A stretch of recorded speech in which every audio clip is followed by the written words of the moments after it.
네, 안녕하세요. 성공취업의 시작 젖정보센터 이남기입니다. 네, 안녕하세요. 한유진입니다. 네, 어느덧 9월의 중순에 접어들었습니다. 네. 오늘이 9월 18일인데요. 자, 이번 주부터는 9월이 시작되자마자 하반기 공채를 시작했던 기업들의 하반기 공채가 마감을 하기 시작한다고 합니다. 네, 맞습니다. 서류 광탈의 길을 막으려면 마지막까지도 꼼꼼한 체크가 정말 필수인데 자소서를 쓸 때도 잘못된 단어 선택으로 탈락하는 경우도 정말 많다고 합니다. 네. 그중 가장 많이들 실수하는 게 지원하는 기업을 귀사 혹은 당사라고 쓰는 경우인데요. 이렇게 귀사라고 쓰는 것은 나는 현재 수십 군데 회사에 지원 중입니다. 라고 밝히는 것과 다름없다고 합니다. 네, 지금 아마 이 방송 보시면서 뜨끔하는 분들도 분명히 계실 거라고 네. 생각을 합니다. 마지막 마감 시간까지 좀 저희와 이렇게 계속 하시면 이런 실수들은 꼭 확실히 잡고 넘어갈 수 있지 않을까 생각이 들거든요. 그래서 오늘도 좀 함께해 주시기 바랍니다. 자, 그러면 화요일 잡정보센터 지금 바로 출발합니다.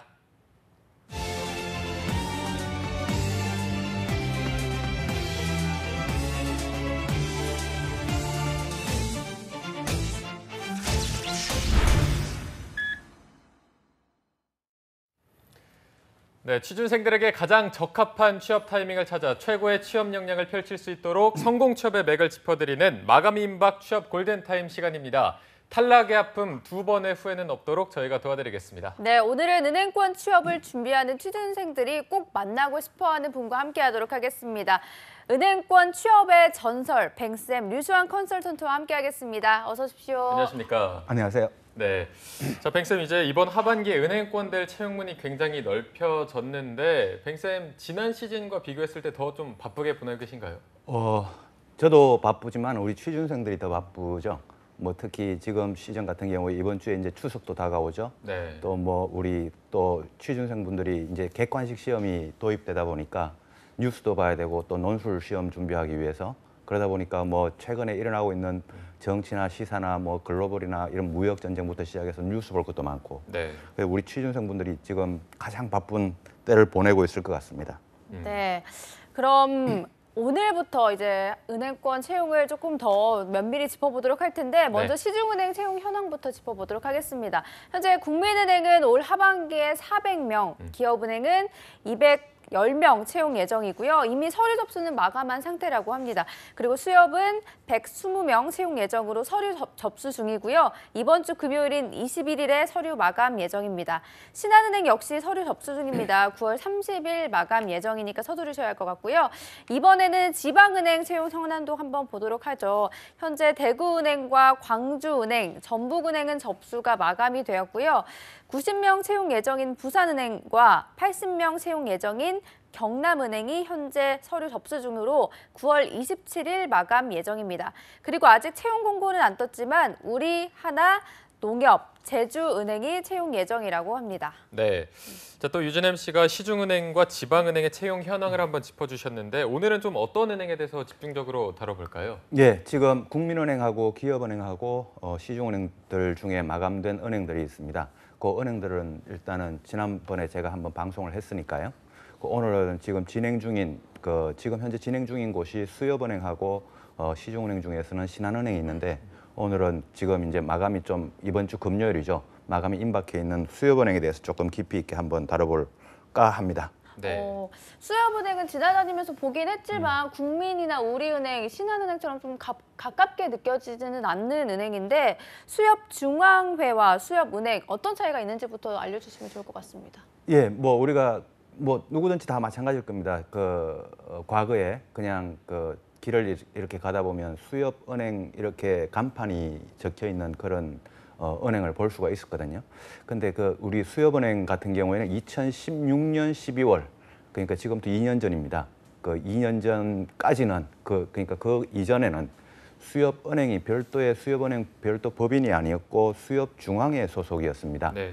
근데 과거에 2012년도에 이제 농협중앙회에서 농협은행이 분리됐을 때가 이제 그런 케이스였는데 이 농협중앙회에서는 이거를 농협중앙회 신용사업부 이게 이제 은행 사이드인데요. 이 신용사업부와 경제사업부 이거는 이제 경제사업부는 은행이 아니고 유통, 물류, 뭐 재배, 뭐 교육, 지원 이런 쪽 사이드고요. 그래서 이 신용사업과 경제사업이라고 하는 이거를 분리시켜서 경제사업은 경제사업대로 별도 법인으로, 신용사업은 신용사업대로 별도 법인으로. 근데 이 신용사업이 별도 법인으로 분리하기 위해서는 은행이 돼야 됩니다. 그래서 농협중앙회에서 신용사업과 경제사업을 분리했던 이 일을 신경분리라고 해서 2012년도에 이 농협중앙회가 신경분리를 했는데, 수협중앙회에서 똑같은 조직을 가지고 있다가 2016년 12월 달에 수산업협동조합법이 개정이 되면서 신경분리를 농협을 따라 4년이 늦었지만 농협을 따라 신경분리를 했습니다. 그래서 2016년 12월 1일부터 출범한 별도 법인의 은행이 수협은행입니다. 네. 신경분리, 그러니까 신용사업과 경제사업 분리를 하면서 이제 좀 나뉘었다고 말씀하셨는데, 이 분리 이전에도 수협은행이라는 간판이 있었고 또 은행 거래도 했는데, 좀 이전과 이후 뭐가 달라진 건가요? 그렇죠. 우리 고객들, 그러니까 일반 국민들이 느끼기엔 달라진 건 없습니다. 근데 이제 별도 법인으로서의 성격, 그다음 은행으로서의 법적 성격, 이런 것들이 이제 그전과 후가 달라진 거지. 우리 고객들이나 국민들이 느끼기에는 그전에 수협중앙회 신용사업부에 갔을 때도 모든 통장이나 카드나 뭐 모든 거 발급 다 할 수 있었고, 그다음 지금 별도 법인으로 분리된 상태, 그러니까 수협은행이 된 상태에서도 모든 거래를 똑같이 할 수 있으니까 국민들이 느끼기에는 달라진 건 없지만, 은행으로서의 법적 성격, 그다음에 이제 그 국제적인 룰을 따라야 되는 기준, 그다음에 뭐 그런 것들이 이제 바뀌어진 거죠. 그러다 보니까 과거 수협중앙회 시절, 그러니까 신용사업부 시절, 물론 간판은 그때도 수협은행이라고 달고 있었지만 그 수협중앙회 시절에는 공식적인 은행장이라는 호칭도 없었습니다. 그러다 보니까 2016년 12월 달에 별도 법인으로 분리가 되고 난 다음에 은행으로서의 공식 이제 초대 은행장으로 이제 그때 당시 이동빈 그 은행장이 이제 부임하게 됐던 거죠. 그 지금 수협은행의 법적 성격을 보면 지금 이번에 이동빈 은행장이 계신 그 수협은행이 일대 초대 은행장이 되는 셈입니다. 네. 그럼 취준생들이 실제로 수협은행에 들어가면 일반 다른 은행과는 어떤 차이점이 있는 건가요? 취준생들 입장에서도 다를 게 없습니다. 다를 게 별로 없는데, 그 우리 농협은행 같은 경우에는 이제 그 주로 농민들, 그리고 농업 또는 뭐 농촌 사회, 그런 것들이 이제 농협은행의 이제 특징이라면, 우리 수협은행 같은 경우에는 주로 이제 지점도 뭐 저 해안가에 좀 많습니다. 우리나라에. 그래서 수협은행 같은 경우는 이제 좀 수산업, 그리고 업 이쪽 계통으로 좀 이제 그 진출을 뭐 지원을 해주거나 이런 금융 사업이 많지 않냐? 물론 많습니다. 많은데 그거 이외에도 수협은행은 충분히 개인금융, 기업금융, 외환 이걸 충분히 다 취급을 하고 있기 때문에 우리 취준생들 입장에서는 수협은행으로 취업을 하나, 그 다음에 아니면 일반 국민은행이나 신한은행이나 이런 일반 은행으로 취업을 하나, 하는 업무나 모든 건 다 똑같고, 대신에 수협은행이 시중은행보다 더 좋은 거는 소위 우리 지금 취준생 학생분들이 원하는 워라밸이라고 하는, 이게 최고의 그 직장이 수협은행이다. 그다음 보수도 뭐 시중은행과 다르지 않고요. 그다음 안정성, 그다음에 워라밸, 이런 측면에서 우리 수협은행은 뭐 거의 다른 시중은행들보다 나음은 낫지 부족하지 않은, 그래서 워라밸 최고의 은행이다, 이렇게 기억을 해주시면 좋겠습니다. 네, 워라밸도 굉장히 뛰어나고 또 보수와 안정성이 뒷받침이 된다고 하니까 많은 분들이 가고 싶어할 것 같은데, 뱅쌤 제자 중에서도 실제로 수협은행 들어간 분들이 있을 텐데 이분들이 좀 그렇죠. 어떤 식으로 말을 하던가요? 이 수협은행 제가 한번 이런 사례가 있었습니다. 이 친구가 여학생이었는데 일반 수협은행을 준비하지 않고, 수협은행이 좀 생소한 은행이다 보니까 일반 시중은행을 준비했었습니다. 시중은행을 준비하다가 시중은행은 떨어지고, 이제 그때 당시에 이제 수협은행이 채용 공고가 떠서 수협은행도 한번 내볼까 해서 냈는데 수협은행 최종 합격까지 해버린 겁니다. 그래서 일단 수협은행을 들어가자 해서 이 친구가 이제 수협은행을 들어가서 한 6개월 정도 이제 근무를 했는데, 제가 한 6개월 있다가 이제 그 다음 시즌이 돼서 이제 그 시중은행에 채용 공고가 뜨니까 제가 이제 그 친구하고 통화를 한번 했죠. 그래서 야, 이제 다시 시중은행들이 떴다. 너 수협은행 원래 들어가려고 하지 않았지 않냐? 이제 시중은행 다시 떴으니까 시중은행에 다시 지원해 볼 거냐라고 하니까 이 친구가 고개를 설레설레 흔들면서 아, 저 수협은행 그냥 다닐래요. 저 수협은행 너무 좋아요. 시중은행 안 갈래요. 라고 이렇게 이야기를 하더라는 거죠. 그래서 이 친구 같은 경우에도 그렇고 수협은행에 한번 들어가 보면 거기에 이제 매료가 되고, 특히 또 그럼 뭐가 그렇게 좋으냐라고 내가 그렇게 물어보니까 회를 그렇게 많이 먹는데요. 그래서 회도 뭐 공짜로 먹는 건 아니지만 저렴하게 뭐 먹는 것도 좋고 뭐 하여튼 보수라든가 그다음에 야근 없는 거, 그다음 업무 스트레스 안 받는 거, 뭐 이런 것들이 전부 다 그 수협은행을 뭐 욕을 하는 뭐 그러니까 안 좋게 이야기를 하는 현직자들은 전혀 없고요. 그 전부 다 수협은행은 칭찬하는 그런 사례가 많으니까 우리 취준생분들도 이번에 마감되기 전에 빨리 많이 지원하셔야 될 것 같습니다. 네. 네. 아까 뱅쌤이 말씀하시기를 이제 뭐 마감 하반기 공채 준비하는 것도 중요하고 또 뉴스를 보는 것도 중요하다고 말씀하셔서 저희가 또 오늘 굉장히 역사적인 날인 만큼 3차 남북 정상회담 장면을 잠시 보여드리도록 하겠습니다. 네. 지금 문재인 대통령이 평양 순안공에 도착을 한 모습이 들어오고 있어서 함께 모습을 좀 보실 텐데요. 김정은 국무위원장이 좀 내리는 환영하는 모습이 나왔었고요. 리설주 여사도 함께 나와서 문재인 대통령 내외 김정숙 여사까지 이제 비행기 트랩에서 내려서 지금 이제 성대한 환영식을 받고 있는 모습을 저희가 함께 보고 있습니다. 지난번 뭐 1차 4.27 정상회담도 있었고 5.16 정상회담도 있었는데 이번이 벌써 세 번째입니다. 네. 6개월도 안 되는 시간에 남북 정상 이렇게 세 번 만난다는 게 굉장히 역사적으로 큰 의미가 있기 때문에 이 부분을 저희가 한번 꼭 보여드리고 싶어서 평양을 또 연결해서 지금 화면을 함께 보고 계신데요. 문재인 대통령 내외가 지금 내려서 지금 북한 환영 인사측과 함께 악수도 나누고 이제 김정은 위원장의 에스코트를 받으면서 또 이동을 하고 있는 모습을 함께 보고 계십니다. 네, 올해만 벌써 세 번째인데 앞으로 네. 또 몇 번이 더 남았을지가 기대가 되는 것 같습니다. 나라 자체에서도 이렇게 좋은 경사가 일어나고 있는데 우리 취준생들에게도 하반기에 봄날이 찾아왔으면 하는 바람입니다. 네. 정상회담도 정상이지만 우리도 본업에 좀 충실해야겠죠. 네. 계속해서 이어가 보면 조금 전에 컨설턴트님이 뱅쌤 제자 중에서도 이게 수협은행에 지원하는 학생들이 있다라고 말씀을 해주시긴 했지만 실제로 취준생들이 수협은행에 지원을 많이 하지는 않는 편인 것 같은데 이유가 뭘까요? 그렇죠. 아까 말씀드렸던 그 사례 그 친구도 이제 시중은행을 준비하다가 수협은행이 좀 생소해서 지원을 안 했었는데 우리 취준생들 중에 수협은행을 잘 지원을 하지 않는 경우가 몇 가지 이유가 있다면 간단하게 첫 번째는 많이 뽑질 않습니다. 수협은행이.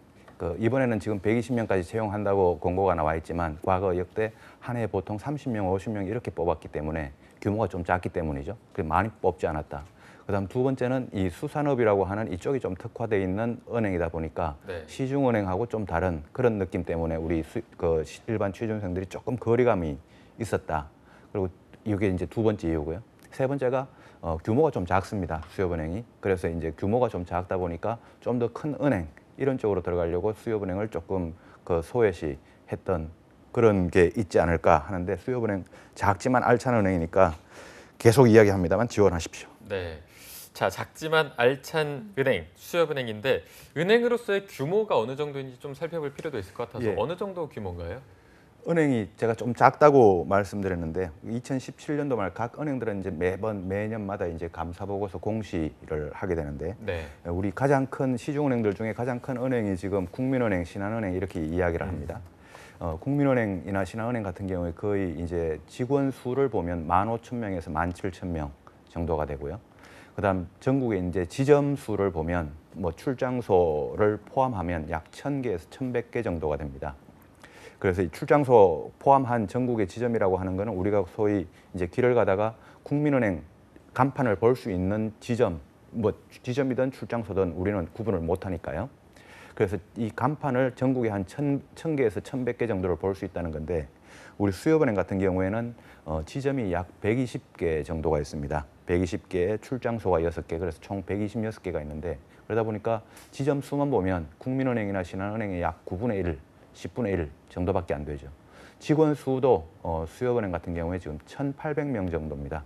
그러니까 국민은행이 아까 한 15,000에서 17,000명 정도 된다 그랬는데 그것도 역시 한 9분의 1 정도 수준이 되는 거죠.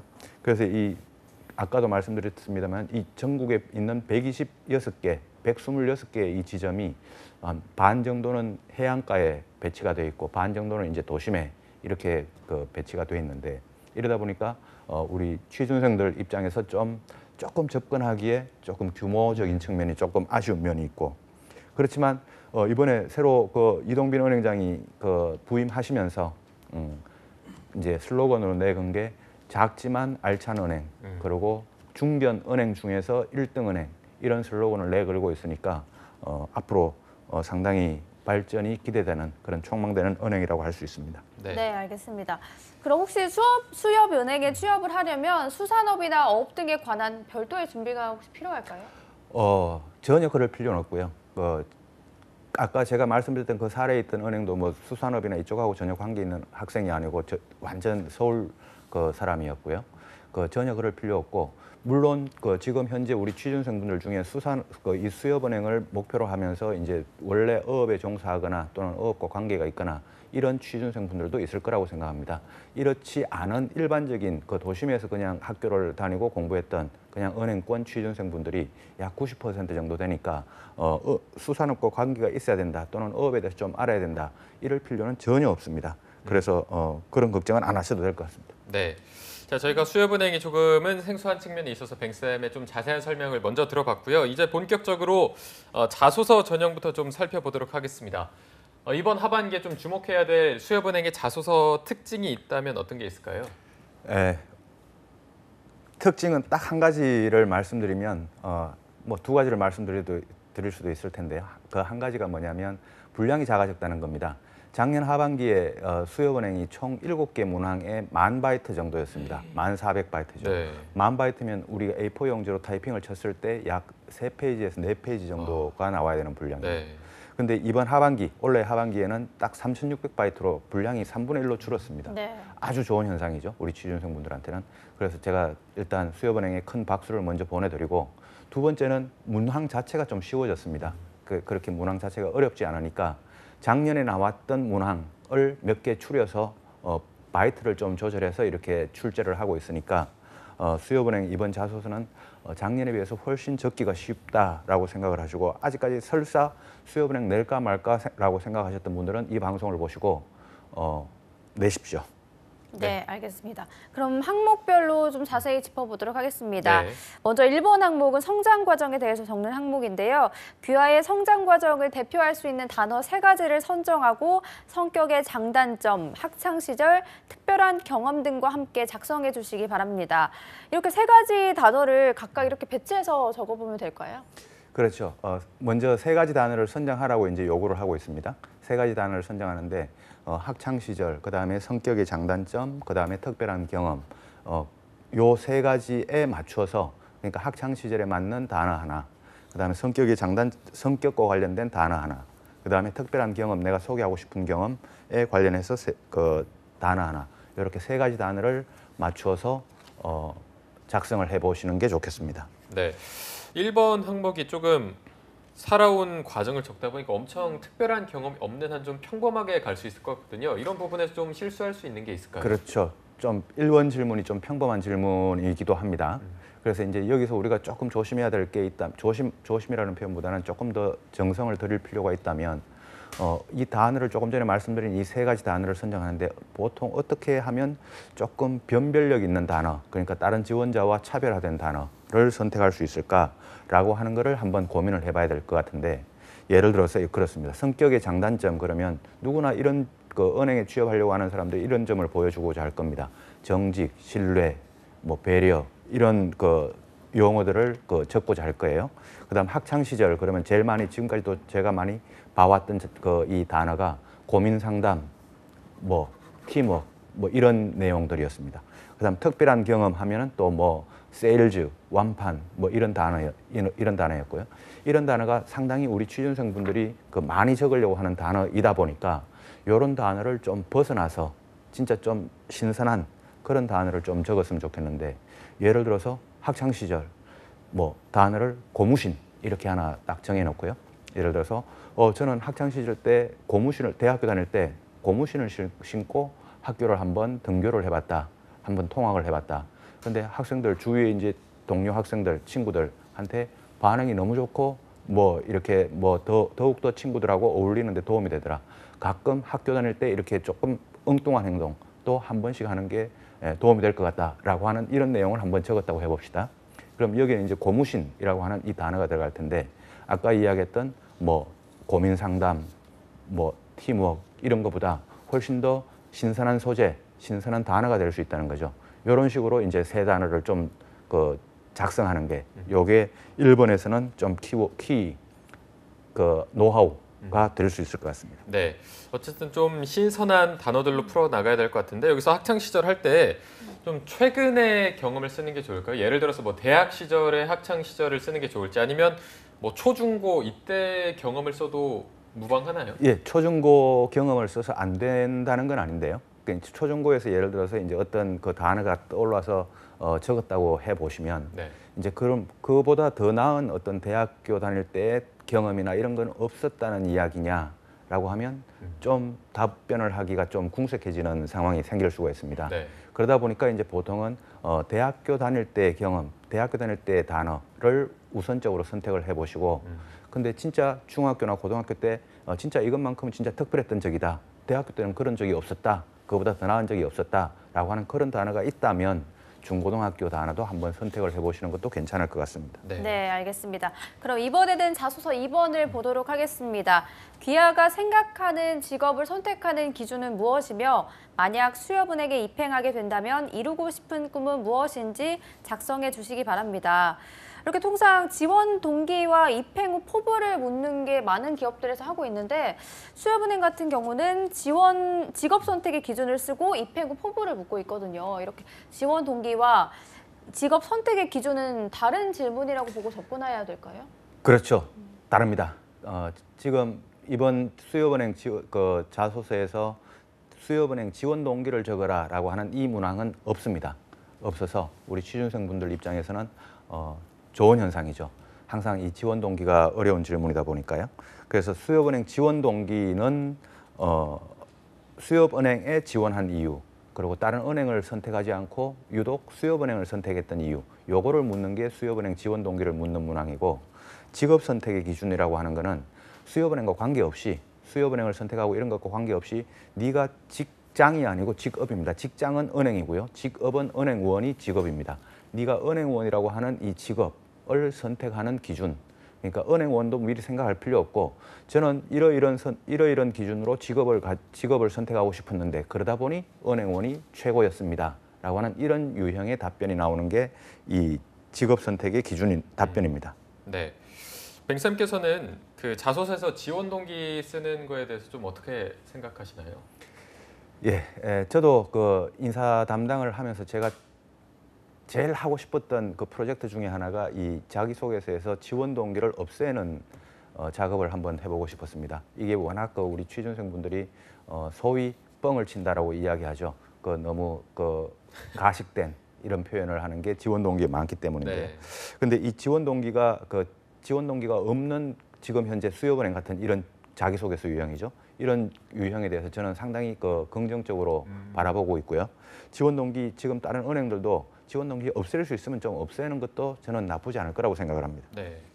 네, 그럼 2번, 조금 전에 살펴본 2번 답변은 어떤 식으로 작성을 해나가면 좋을까요? 이 2번 답변이 이제 직업 선택의 기준, 그리고 수협은행에서 이루고 싶은 꿈, 목표에 대해서 이제 600자를 적어야 되는데 먼저 직업 선택의 기준을 적다 보니 저는 여차여차해서 직업을 이런 기준으로 선택합니다라고 하는 여차여차한 기준, 이거를 적다 보니 우리 취준생분들이 보통 이 다 평범하게 가세요. 어떤 기준들이 나오냐면 자아 실현, 자기의 가치 실현, 사회에 대한 기여, 또는 뭐 공익, 또는 공생, 동반 성장, 이런 가치들이 직업 선택의 기준이 되더란 말이죠. 그래서 요 답변이 좀 식상하긴 합니다. 그 직업 선택의 기준에 있어서 좀 더 솔직하게 한 단계 더 솔직한 버전으로 내려가 볼 수 없을까라고 하는 게 이제 제가 우리 취준생분들한테 부탁드릴 수 있는 거라면, 그래서 이 답변, 직업 선택의 기준을 적는데 그냥 좀 평범하게 적고 끝나겠다라고 생각을 하면 목표나 포부 쪽을 좀 강조해서 좀 깊이 있게 적어보시고, 근데 직업 선택의 기준을 내가 좀 더 솔직하게, 좀 더 직설적으로, 그렇다고 뭐 제가 직업 선택의 기준은 모든 게 돈입니다 이렇게 적을 수는 없지 않습니까? 근데 그렇게 적을지는 못하겠지만 조금 더 돈입니다라고 하기 전에 어떤 경제적인 안정과 개인의 가치입니다라고 하는 이런 좀 허용될 수 있는, 그러니까 상대방이 봤을 때 저 지원자는 그렇게 돈을 추구하는 인물은 아니구나라는 게 느껴질 수 있을 정도로 적을 수 있다면 저는 그런 쪽으로도 적어보라고 이야기를 하고 싶어요. 그래서 이 직업 선택의 기준을 조금 더 솔직하게 접근을 해서 200자 내지 300자 정도로 직업 선택 기준을 적고, 그다음에 두 번째가 이제 수협은행에서의 꿈 목표인데요.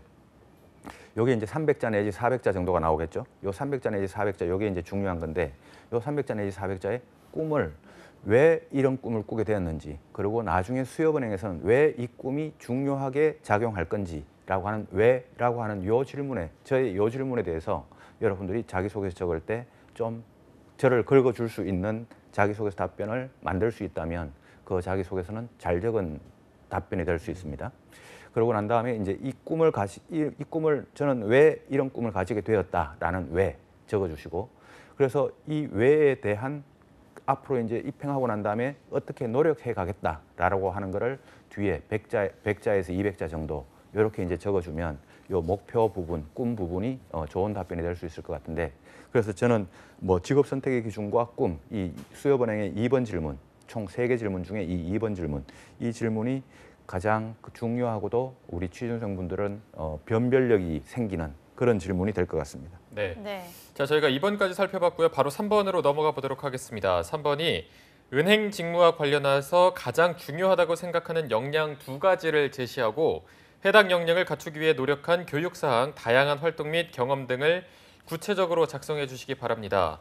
자, 직무와 관련한 역량 2가지를 적으라고 했는데 이건 또 어떻게 접근하는 게 좋을까요? 이 질문도 쉽지 않은 질문입니다. 쉽지도 않고 뭐 그렇다고 그렇게 어렵지도 않은 질문인데요. 보통 우리가 그 은행으로서 이제 직무에 필요한 역량을 적으라 그러면 우리 취준생분들이 어떤 역량을 많이 적냐면 영업력 또는 또 뭐죠? 그 고객 서비스 능력 또는 상담 능력 또는 뭐 고객들의 뭐 니즈를 캐치하는 뭐 이런 순발력, 이런 것들을 이제 적는데, 이런 역량들은 너무 상위에 있는 역량들이에요.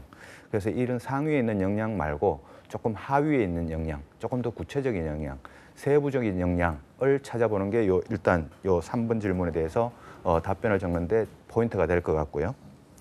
그다음 두 번째는 이 역량을 2가지를 어떻게 찾느냐는 방법입니다.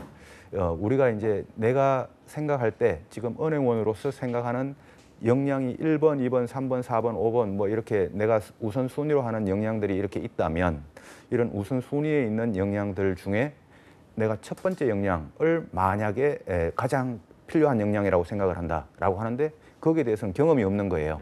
이제 경험을 적으라고 하는데, 네.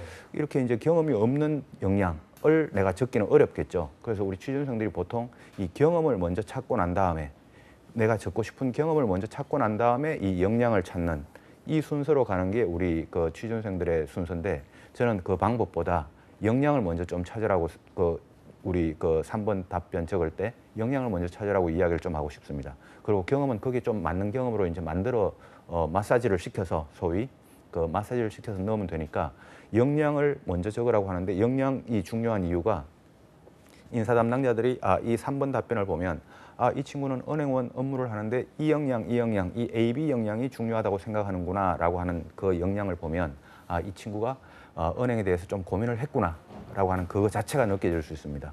그래서 이 경험 위주로 가지 말고, 3번 답변은 경험 위주로 가지 말고 역량 위주로 좀 갔으면 좋겠다. 그 관점을 가지고 이제 작성을 해봤으면 좋겠고요. 지금 그림도 나오고 있죠. 지금 역량 1, 2, 3, 4, 5 저게 이제 제가 적고 싶은 역량 순위라고 해보시죠. 역량 1을 내가 가장 적고 싶은데 거기에 맞는 경험은 오른쪽에 없다는 거죠. 근데 내가 경험 중에서 가장 적고 싶은 경험 첫 번째 순서는 역량 4번에 해당이 된다는 거예요. 역량 4번에 해당이 되다 보니까 내가 가장 적고 싶은 경험을 먼저 우선적으로 적다 보니까 역량 4번을 첫 번째 역량으로 이제 적어버린다는 거죠. 그 우리 취준생분들 이해가 가실 거예요. 근데 저걸 저렇게 접근하는 게 아니라 만약에 경험을 위주로 접근하면 이제 역량 3과 역량 4가 이제 2개가 역량이 적히게 됩니다. 그래 저렇게 접근하는 게 아니라 역량 1과 역량 2, 내가 진짜 생각할 때 은행원으로서 필요한 역량이 역량 1과 역량 2가 필요하다고 생각한다면 그 2개를 적을 수 있어야 된다는 거예요. 그래야 인사 담당자가 이 지원자가 은행에 대해서 좀 고민을 했구나 라고 하는 거를 느낄 수 있다는 겁니다. 그럼 만약에 관련된 경험이 조금 특별한 게 있어도 이게 역량에 맞추는 게 중요할까요? 그렇죠. 특별한 게 있는 그 역량이 예를 들어서 그 경험이 예를 들어서 뭐 한국은행 경시대 뭐 통화정책 경시대에 가서 내가 뭐 우수상을 받았다 이런 경험을 되게 적고 싶어 할 거란 말이죠. 근데 역량 1 또는 역량 2에 내가 기획력, 분석력 뭐 이런 것들이 나올 수도 있고 또는 팀워크 이런 게 나올 수도 있고 한국은행 통화정책 경시대회에 갔던 그 경험을 가지고 어떤 역량에도 매칭을 시킨다는 것은 불가능하진 않습니다. 네. 그런데 이제 한국은행 통화정책 경시대회 같은 이거를 분명히 적긴 적을 텐데 우리 취준생분들이 이걸 가지고 어떤 역량에 매칭을 시키느냐 이게 이제 중요할 것 같아요. 그래서 이제 어떤 역량을 선택을 할 때 이 두 가지 역량을 선택을 할 때 우리 3번에서는 제가 생각할 때 가장 은행 업무에 필요한 가장 중요한 역량은 A 역량, B 역량이라고 생각합니다라고 하는 이 A 역량과 B 역량이 이 지원자가 얼마나 고민을 한 흔적이 있냐라고 하는 그 부분이 인사 담당자에게 느껴질 수 있다면 잘 적은 답변이 될 수 있는데 인사 담당자가 봤을 때 이 지원자는 이렇게 역량에 대한 고민보다는 자기의 경험을 자랑하기 위해서 이 3번 답변을 적고 있구나라고 하는 이런 답변이 적힌다면 인사 담당자 입장에서는 크게 은행에 대해서 고민을 한 흔적이 보이지 않는구나라고 평가를 하게 되고 인사 담당자가 그거 보면 바로 압니다. 이 인사 담당자는 다 이제 너무나 많이 그 자기소개서를 보기 때문에요. 네. 그래서 그런 측면에서 우리 3번을 좀 접근했으면 좋겠습니다. 네, 알겠습니다. 자, 저희가 1, 2, 3번 세 가지 항목을 살펴봤는데 이 중에서도 분명히 중요도가 좀 나뉠 것 같아서 어떤 문항이 제일 중요한지 순서대로 조금 말씀을 해주실까요? 그렇죠. 제가 아까 가장 강조했던 문항이 있다면 그 자기소개서 2번 문항입니다. 네. 그 직업 선택의 기준과 꿈, 포부. 포부, 네. 직업 선택의 기준과 포부, 그게 가장 우리가 포인트를 좀 두고 적었으면 좋겠고요. 네. 그래서 이제 특히 그 변별력이 생길 수 있는 답변이 그 포부 쪽입니다. 네. 포부 쪽에 왜 이런 포부를 가지게 되었고, 그 다음에 이 포부가 나중에 왜 중요한지 거기에 대해서 좀 긁어주셨으면 좋겠고, 네.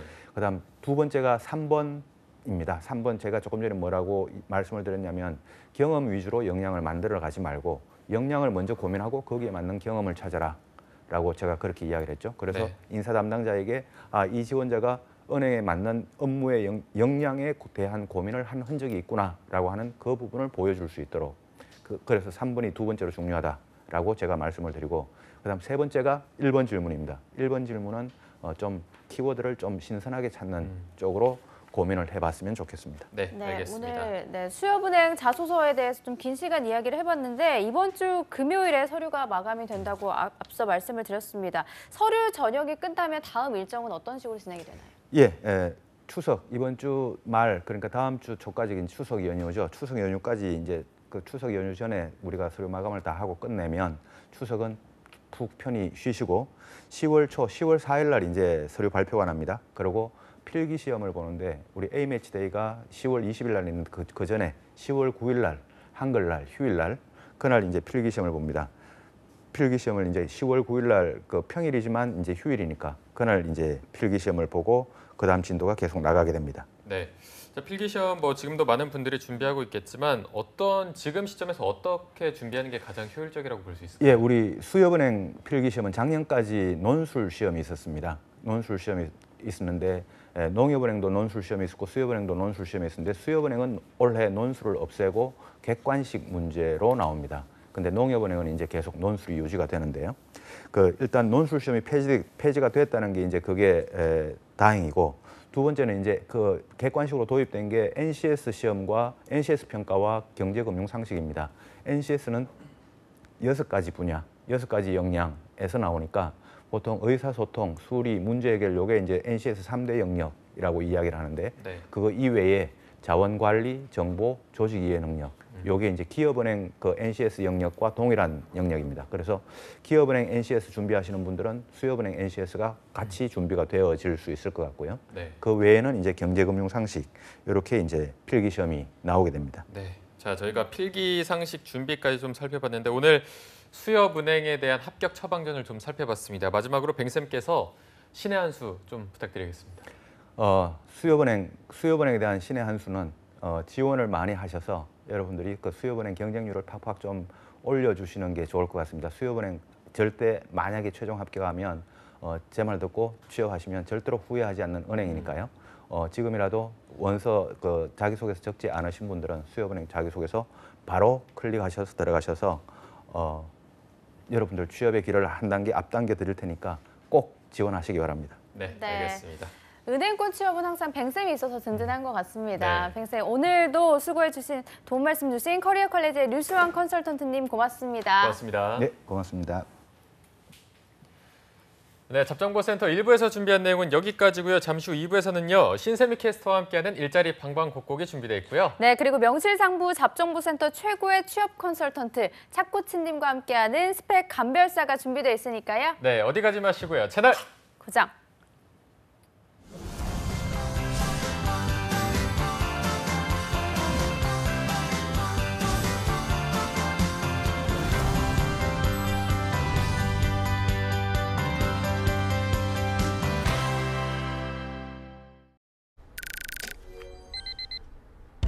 무리한 야근과 회식은 퇴근 후 업무 연락도 7월 1일부터 300인 이상 사업장의 노동시간이 단축됐으니까요. 집중해서 일하면 회사도 가족도 더 많아진 일자리로 청년들도 일은 줄이고 생활은 높이는 행복 밸런스 일생활 균형. 고용노동부가 함께합니다. 한국 직업 방송을 보면 취업이 보입니다.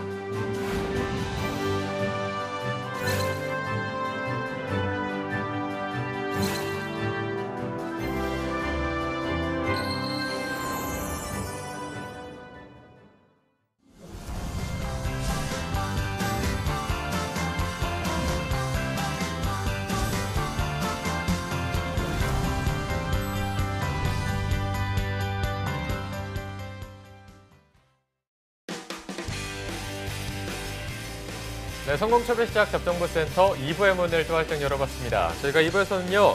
명실상부 잡정보센터의 최고의 취업 컨설턴트죠. 차재훈 코치님과 함께하는 코너 스펙 감별사가 준비되어 있고요. 네, 그리고 전국 각지의 생생한 채용 소식을 알아보는 일자리 방방곡곡도 준비되어 있습니다. 지금 바로 만나보시죠.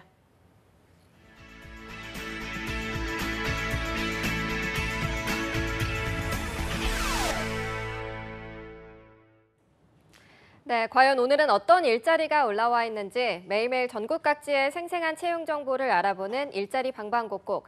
오늘은 부산으로 연결해 보겠습니다. 부산 고용센터의 노혜윤 주무관님, 안녕하세요.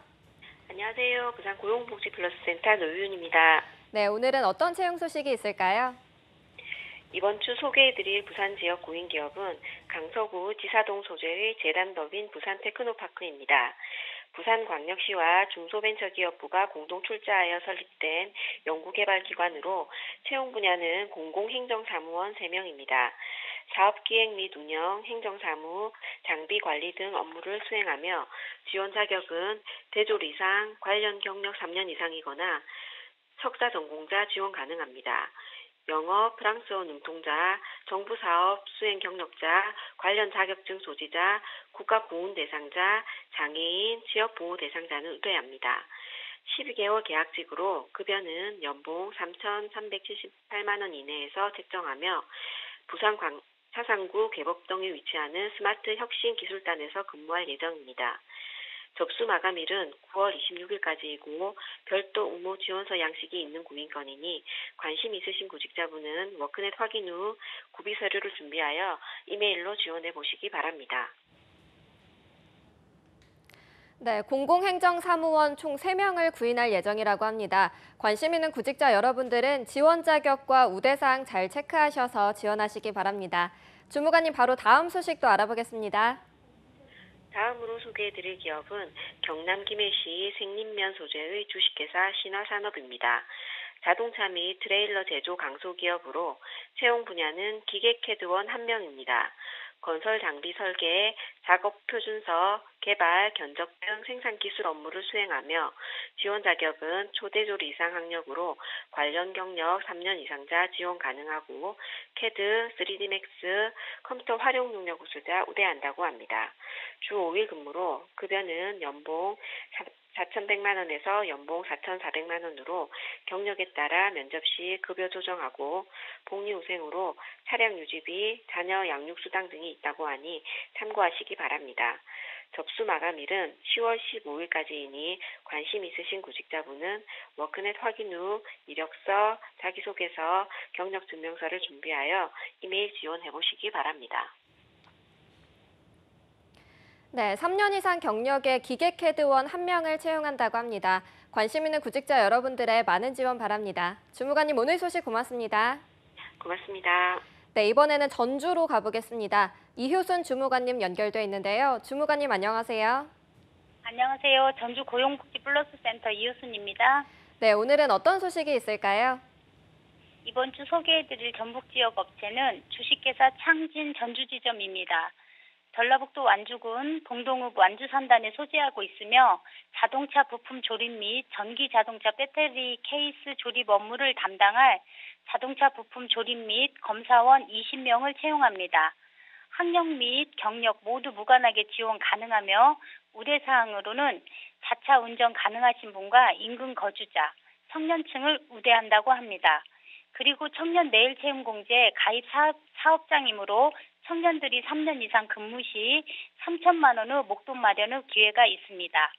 주 5일 근무에 2교대 근무로 근무 시간은 8시부터 저녁 8시, 그다음에 8시부터 또 다음 날 8시까지로 급여는 시급 7,530원에 상여금 200%가 있습니다. 채용 시 마감되는 구인권이므로 지원을 희망하시는 분은 이력서를 준비하셔서 직접 방문하시거나 이메일로 접수해 주시기 바랍니다. 네, 자동차 부품 조립 검사원 총 20명을 모집하는 공채인데요. 3년 이상 근무 시 3천만 원의 청년 내일 채용 공제를 받을 수 있다고 하니까요. 참고하시기 바랍니다. 주무관님 바로 다음 소식도 알려주시죠. 다음에 소개해드릴 채용 정보는 주식회사 GN입니다. 전라북도 익산시 용재동에 소재하고 있으며 자동차 쇼바 부품 제조업체에서 생산 일정 수립 및 재고 관리, 작업자 관리 및 반제품 관리, 개발품 및 거래처 대응, 보고서 작성 및 문서 관리, 지게차 상하차 업무를 담당할 자재구매 물류사무원 1명을 채용합니다. 학력은 고졸부터 대졸까지 지원 가능하며 경력은 1년 이상 되신 분들 지원 가능하다고 합니다. 우대사항으로는 컴퓨터 활용 능력 가능하신 분, 운전 가능자, 차량 소지자를 우대한다고 합니다. 격주 토요일 휴무제로 근무 시간은 오전 8시 30분부터 오후 5시 30분까지이며 급여는 월 242만 원입니다. 채용 시 마감되는 구인권이므로 지원을 희망하시는 분은 이력서를 준비하셔서 직접 방문하시거나 이메일로 접수해 주시기 바랍니다. 네, 자재구매 물류사무원 1명을 채용한다고 합니다. 관련 구직자 여러분들의 많은 관심과 지원 바라겠습니다. 이효순 주무관님 오늘 소식 고맙습니다. 네, 고맙습니다. 네, 지금까지 일자리 방방곡곡 경남과 전북 지역의 채용 정보 알아봤습니다.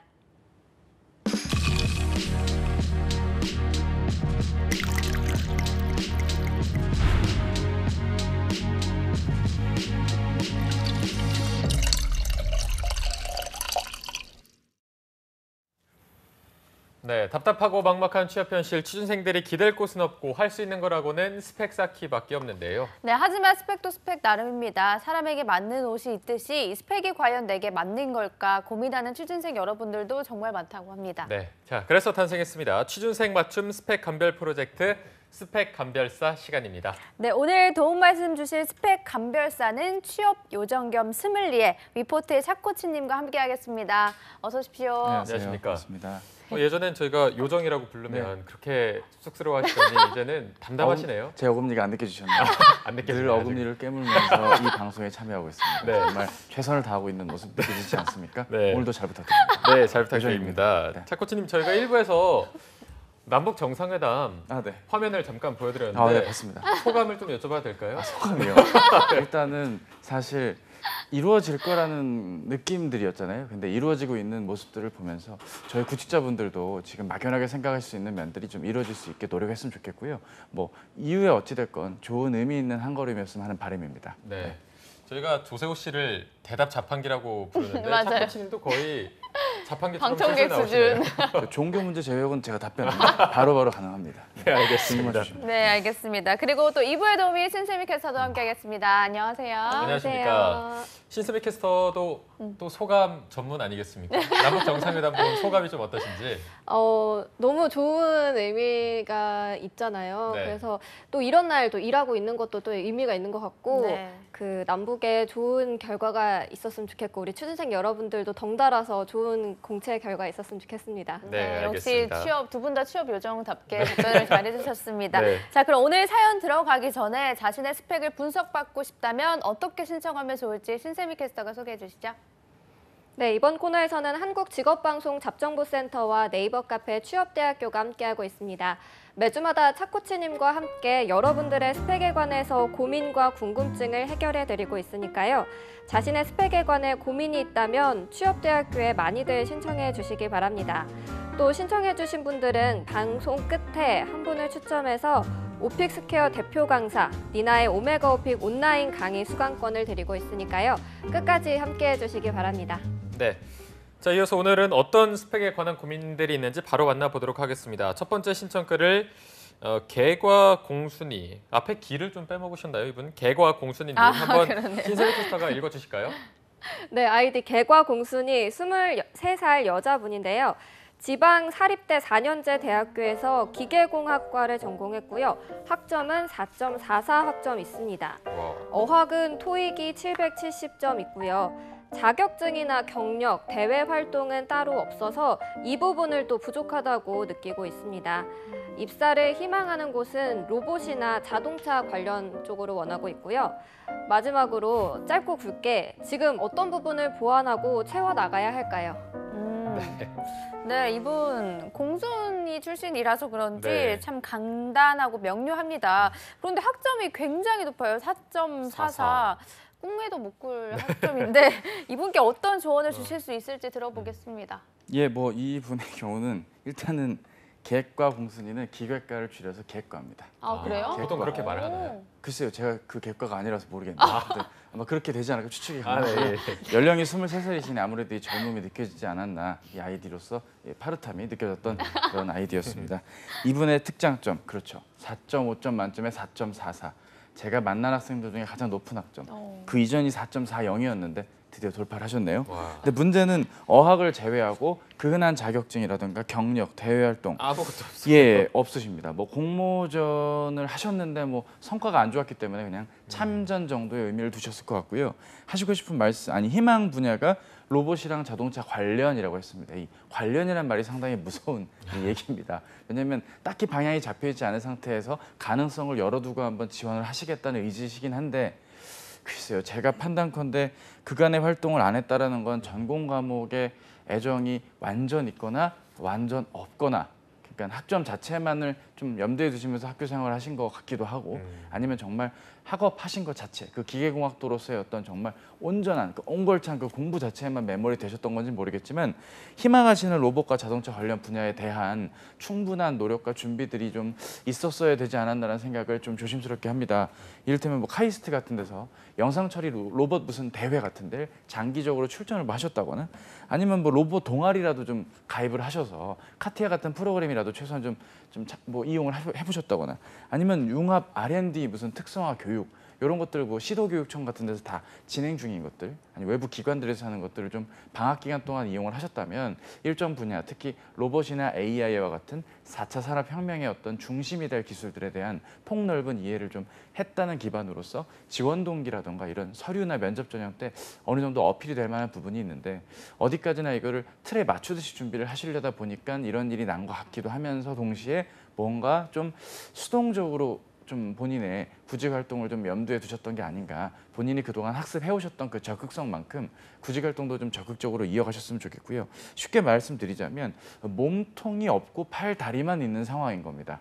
기계공학도로서의 강점을 살려서 이제 현대차라든가 뭐 외산 업체들, 외산 완성차 업체에서 소위 기계공학도로서의 강점에 지금 관심을 갖고 계신 로봇이나 AI와 같은 이런 쪽에 좀 말랑말랑한 하지만 중요한 이런 기술적인 이슈를 같이 좀 겸비해 주시면 좋은데, 지금 뭔가 좀 한쪽만 너무 치중을 해서 균형이 잡혀있지 않은 상태이다 보니까 본인이 희망하신 분야에 대한 고민을 더해 주시고요.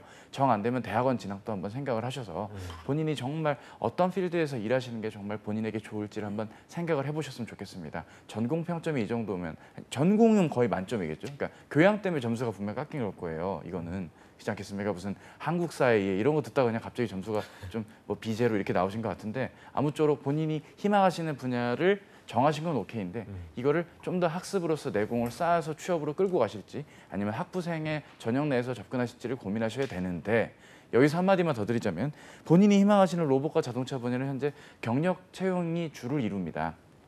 자동차 부문의 경우는 이제 현대차 같은 경우는 로봇 동력학 제어 채용, LG CNS 같은 데는 이제 로봇 서비스나 소프트웨어 개발 이렇게 본인의 전공을 직접적으로 어필하기에 좀 무리가 있는 쪽에 채용이 좀 덜어 있다 보니 아무래도 좀 컨버전이 가능할 수 있게 본인이 학업 외적인 노력을 더 하시든지 아니면 전공 특성을 더 살려서 대학원 진학 아래서 좀 더 승부를 보시는 것 그거를 좀 추천을 드리고 싶습니다. 네, 알겠습니다. 자, 객과 공순이님은 학점이 굉장히 높았는데 다음 분은 어학 점수가 굉장히 또 훌륭한 분입니다. 두 번째 신청글 바로 신세배 캐스터가 읽어주실까요? 네, 두 번째 아리세나님 28살 남자분인데요. 중경외시에서 사회과학을 전공을 했고요. 토익이 990점입니다. 토스는 레벨 7이고요. 자격증이 무역 영어 1급, 국제무역사 1급, ITT 한영 영한 번역 자격증 2급 있습니다. 입사를 희망하는 곳은 무역회사 계열 원하고 있고요. 이분은 조금 아프셨던 것 같아요. 오랫동안 투병 생활을 하느냐고 취업 전선에 늦게 뛰어들었습니다. 네. 물류관리사 2급까지 준비를 하고 있는데요. 만약에 딴다면 물류나 무역 계열에서 경쟁력이 있을까요? 처음 시작해보려는데 상당히 막막합니다. 넣는다면 어느 수준 기업에 지원을 해야 될지 혹시 정보가 있으신 분 차코치님이 있겠죠? 조언 부탁드립니다. 네, 아리세나님 정말 안타깝습니다. 투병 생활로 인해서 취업 준비가 좀 늦어지신 것 같은데 코치님 이렇게 28살 남성 구직자이신데 취업 준비가 많이 늦었다고 볼 수 있을까요? 예, 뭐 늦었다 하면 늦지만 또 빠르다면 빠른 28이라서요. 29이 아닌 게 어딥니까, 그죠? 올해까지가 마지막이란 마음으로 한번 임해보시면 좋을 것 같습니다. 따라서 투병 생활이 정말 그 심각한 제가 방송에서 입에 담기 힘들 만큼 막 너무 아프시고 힘드셨던 그런 투병이 아니었으리고 적어도 이런 사연을 올리실 정도면 지금쯤이면 건강을 더 회복하셨겠죠. 따라서 그런 부분을 너무 염두에 두시지 마시고요. 면접 같은 때 이걸 어필을 억지로 하시려고 하는 그런 거는 좀 피하시는 게 오히려 좋을 것 같습니다. 약간의 아픔이 아니라 좀 큰 아픔이셨다면 오히려 지금 더 건강하고 정상적인 생활이 가능하시다는 걸 어필해 주셨으면 좋겠고요. 네. 물류관리사 자격이 물류업계와 더 나아가서는 범무역과 관련된 쪽에 관심을 보여주는 척도일 뿐이지 이게 합격을 보장하지는 않습니다. 대개 이런 자격을 취득하는 건 가장 낮은 수준에서의 구직활동의 시작이다 보니 본인이 좀 가벼운 마음, 뭐 가볍진 않았겠죠. 하지만 약간의 노력으로 큰 효과를 거두기 위한 심산이었다면 물류관리사는 조금 어필이 안 되지 않을까라는 생각이 듭니다. 당연히 본인의 이 정도의 스펙과 이 정도의 어학, 뭐 해외 영업은 물론이고요. 무역회사의 해외 영업 파트 그리고 물류업체에서 과감하게 뭐 항만 하역 쪽에 부문에 지원을 좀 하셔서 본격적인 취준에 좀 올인해 주셨으면 좋겠고요. 자신 있는 것부터 일단 좀 해주세요. 제가 봤을 때는 이분이 지금 이런 글을 올리는 건 대외 활동이 없다. 뭐 물류 관련된 포럼에 참여하셨다거나 무역과 관련된 이슈에 뭐 어떤 강연이라든가 이런 걸 듣지 않은 것 때문에 왠지 내가 남들보다 뒤처지지 않을까 하는 두려움 때문이신 것 같은데요. 그런 두려움은 좀 떨쳐내시고 본인이 집중할 수 있는 각 전형에 필요한 인적성, 서류 그리고 무엇보다도 보이지 않는 적에 대한 두려움 때문에 면접 때 잘못된 답변을 하실 소지가 있으니까 면접 대비도 좀 틈틈이 해주셨을 것을 부탁드립니다. 그리고 PT 연습 위주로 많이 해주시고요. 전공 때 배우셨던 내용들을 그 물류업계라든가 무역 파트에서 어떻게 응용할 수 있는지 쪽으로 좀 가미하는 노력을 좀 기울여 주셔야겠습니다. 네. 네, 알겠습니다. 오늘 두 분의 사연 만나봤습니다. 객과 공순이 그리고 아리세나님. 코치님 조언 꼭 기억하셔서 시간 낭비 없는 취업하시기 바라고요. 자, 그럼 이제 마지막 순서입니다. 오픽스퀘어 대표 강사 니나쌤의 오메가 오픽 온라인 수강권을 받을 행운의 주인공. 오늘은 오랜만에 신세미 캐스터가 뽑아주시죠. 네, 오늘 역사적인 날인 만큼 제가 뽑도록 하겠는데 두 번째 분은 아리세나님은 워낙에 영어를 잘하시는 것 같아서 첫 번째 객과 공순이님이 아직 오픽이나 말하기 점수가 없으시니까 이분한테 드리도록 하겠습니다. 네, 자 그러면 객과 공순이님 당첨 축하드립니다. 축하드립니다. 네. 이외에도 아리세나님 정말 안타깝게 좀 당첨이 안 되셨지만 사연을 보내주셔서 감사하다는 말씀드리고요.